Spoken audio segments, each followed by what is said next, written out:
Continuando, aqui vamos agora coroar a nossa reflexão sobre as três pessoas, sobre a personalidade em três pessoas, e vamos falar sobre o encontro com o autor da vida, né, um caminho da consciência e esse encontro aí com esse autor, né?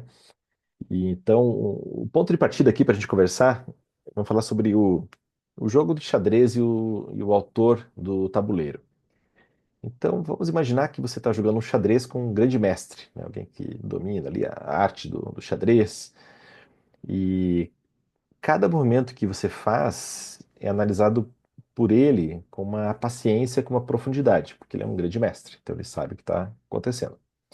Às vezes você comete erros, você perde peças valiosas, em outros momentos você faz jogadas brilhantes, avança, mas o mestre não está ali para esmagá-lo com a superioridade, né? Então ele não quer fazer isso, né? Pelo contrário. Ele quer que você aprenda o jogo, que você compreenda as estratégias e, acima de tudo, que você permaneça jogando, que você não desista do jogo. Então, agora imagine que em um momento de frustração, você decide abandonar o tabuleiro. Simplesmente empurra as peças para longe e diz: Esse jogo não faz sentido, vou fingir que ele não existe. Muitas pessoas fazem exatamente isso com a própria consciência. Quando percebem que as suas escolhas foram erradas, que viveram abaixo daquilo que poderiam, em vez de corrigir o curso, essas pessoas preferem distorcer a própria realidade, negar as regras do jogo e fingir que não há um autor do tabuleiro. Só que tem um problema nessa abordagem, né? O jogo continua existindo, queira você queira, quer você queira ou não. O que está em questão não é a existência da verdade, mas assim a sua relação com ela. Uma relação aqui com um filme, um filme chamado Show de Truman. O protagonista, ele é estrelado pelo Jim Carrey, né, que é o protagonista. Ele vive num mundo artificial, um mundo que foi criado por um diretor que controla todos os aspectos da vida ali do Truman, né, que é o nome do personagem. Quando o Truman começa a perceber a incongruência da realidade, ele tem duas escolhas. Ou ele aceita a verdade e rompe com a ilusão, ou se rende ao conforto da mentira. O mesmo ocorre com a nossa consciência. Ou subimos na percepção dos amores, enxergamos o mundo de cima, ou nos afundamos na negação e no auto-engano. Então aqui entra uma questão importante que é o juízo e julgamento, né? O crítico e a ilusão de neutralidade. Então a gente vive em tempos que se espalhou uma ideia perigosa, a de que não podemos julgar nada. Se alguém abandona a família por uma amante, né? Então, se outra pessoa engana milhares de pessoas, se o outro mente de uma forma compulsiva, há sempre que diz: quem sou eu para julgar? Mas aqui tem uma confusão entre juízo e julgamento, que são duas coisas diferentes. O juízo é um ato do crítico. Ele identifica o que está diante de nós, organiza a realidade e nos permite agir de forma coerente. Por exemplo, né, você vai beber um café e percebe que o café está amargo. Você emite um juízo, o café está amargo. Ou já não saindo de uma questão material por uma questão moral, por exemplo, né, abandonar a família é uma ação errada. O julgamento, ele vai além do juízo. Ele implica condenação ou absolvição, atribuição de culpa e penas. Por exemplo, né, essa pessoa não presta e nunca vai mudar. Se alguém abandona sua família, um simples juízo, né, tipo, é errado abandonar a família, nos faz ver que isso é uma desordem. Mas condená-lo como irremediavelmente mal, sem possibilidade de redenção, seria um julgamento. Então você sentenciou, né? Essa pessoa não presta. E a pessoa pode ter cometido um erro, né? Então, por isso que é importante diferenciar juízo de julgamento. O julgamento tem uma sentença, tem uma pena, né? Ou uma absolvição. E o juízo é o quê? É um ato do crítico. Aristóteles falava que um homem prudente ele julga bem, porque ele vê a verdade das coisas. Ele tem a sua intenção, o seu foco orientado na verdade. Se recusamos a fazer juízos, a gente deixa de enxergar a verdade. Então, é através dos juízos que a gente vai construindo as noções de verdade. E para isso a gente precisa de uma subida dos amores e um encontro com a nossa consciência. Então, cada ser humano vive em torno de um eixo.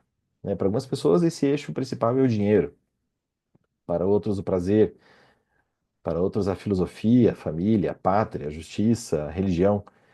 Sempre há um eixo, um critério a partir do qual medimos o sucesso ou fracasso dos nossos dias. Se minha vida gira em torno do dinheiro, eu vou avaliar cada dia com base no lucro ou na perda. Se minha vida gira em torno da fama, por exemplo, meu amor dependerá de quantos elogios eu recebi.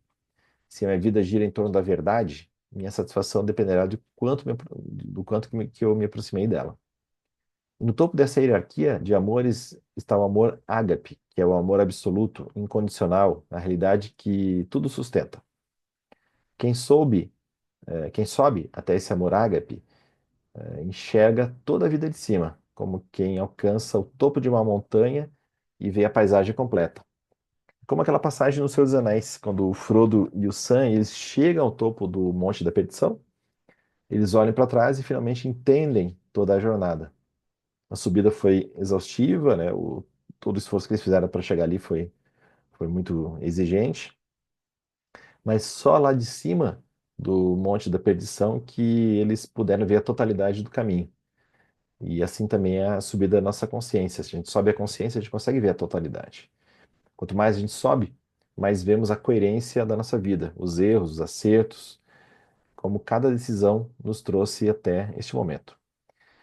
Agostinho falava que não é a vida que define o amor, mas o amor que define a vida. Então, se eu quero saber como eu estou vivendo, eu devo primeiro perguntar o que que eu amo, né? Onde que está meu eixo, onde que está o meu amor? Aqui a gente entra num ponto do autor da vida e a ilusão do falso domínio. Então, agora a gente chega nesse ponto crucial, né? A pergunta, né? Quem que é o autor da nossa história?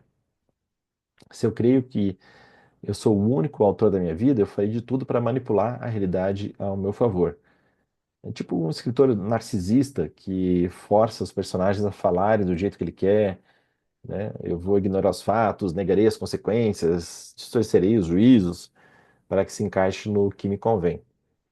É exatamente isso que o Freud fez, né? Diante da consciência atormentada de seus pacientes, o Freud não ensinou eles a subir os degraus dos amores e a buscar a verdade, mas sim a negar a estrutura superior da moralidade, dissolvendo toda a culpa da infância e nos instintos, né, as pulsões. No filme O Rei Leão, o Simba foge das suas responsabilidades porque não quer encarar o erro do passado.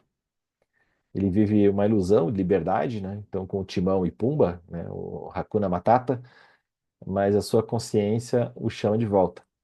Ele só encontra paz quando assume a sua identidade e o seu papel na ordem do mundo. Quem se nega a subir os degraus do amor não encontra paz, apenas uma tentativa desesperada de silenciar a própria consciência. E Pascal, né, Blaise Pascal, falava o seguinte, que o homem pode ignorar Deus, mas não pode impedir que Deus continue sendo a verdade. Olha que afirmação forte, né, de Pascal. O encontro com o autor e a última decisão. Então, no final dessa jornada aqui, dessas aulas, surge uma grande pergunta: você continuará jogando o jogo de xadrez com o pai com P maiúsculo ou vai abandonar o tabuleiro? Muitos, ao perceberem que viveram longe do autor da vida, do Criador, pensam que já é tarde demais, mas é justamente o contrário. A consciência não existe para te condenar, mas para te chamar de volta para o jogo, para te voltar para o tabuleiro. Se olharmos a nossa história e vemos os nossos erros, a solução não é distorcer os juízos, mas buscar a desculpa verdadeira. E ela só é encontrada na presença do autor. Se alguém que conhecemos caiu nesse estado de fuga, nosso papel é descer até ele, que é a misericórdia, e ajudá-lo a subir novamente. O ponto aqui é não abandonar o tabuleiro. O grande mestre nos quer jogando, aprendendo e crescendo. No filme Batman, lá, o Cavaleiro das Trevas, Dark Knight, né, que é a versão do Christopher Nolan, maravilhosa, né, que é uma trilogia. Tem um momento que o mordomo Alfred diz ao Bruce Wayne: Por que caímos, Senhor? para aprendermos a nos levantar. Então, para isso que a gente cai, né? Para a gente aprender a levantar. E uma situação, uma frase que está no Evangelho, né, atribuída a Cristo, ele dizia que no mundo tereis tribulações, mas tende coragem, eu venci o mundo. Então, se a gente cai, a gente deve levantar, mas levantar não sozinho, não dependendo apenas da nossa força, porque o autor da vida, ele caminha ao nosso lado. E aqui é esse convite, então, para a gente seguir em frente.